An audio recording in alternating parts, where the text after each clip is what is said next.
Well, the curtain has come down on the 2023 World Table Tennis Championships in Durban, South Africa.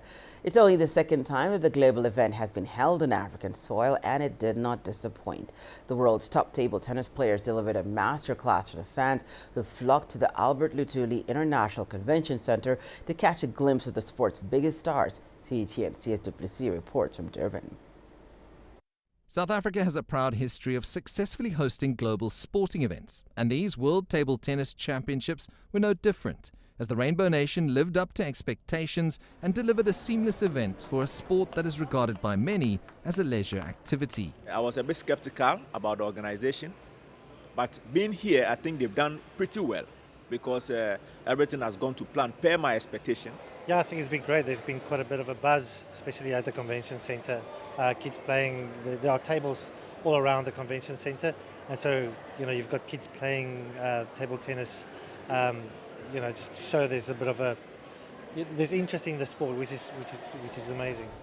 Team China once again showed why they are the dominant force in the sport, claiming all 5 titles on offer at the event. Just as you can see, the whole process is not so smooth, and the Chinese players also, encounter a lot of difficulties, especially from the Japanese team, from the Korea team. Yeah, we meet a lot of challenge, but just as the result shows that Chinese ping pong player never disappointed us. There's hope that with the agreement between South Africa's Table Tennis Board and the Chinese Table Tennis Federation that the sport will get a much-needed lift, with plans to build academies in Durban, Johannesburg and Pretoria.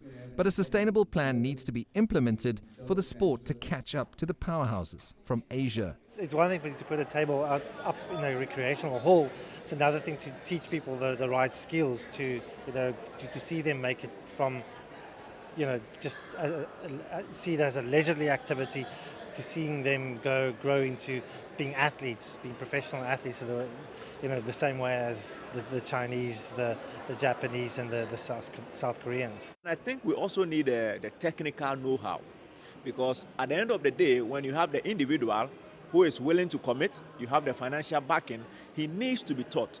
So you need someone who has enough skill, good understanding of the game to impact the knowledge. Then now you have an individual who can compete. So I think Africa can close the gap. If only we are willing and we want to close the gap, we can.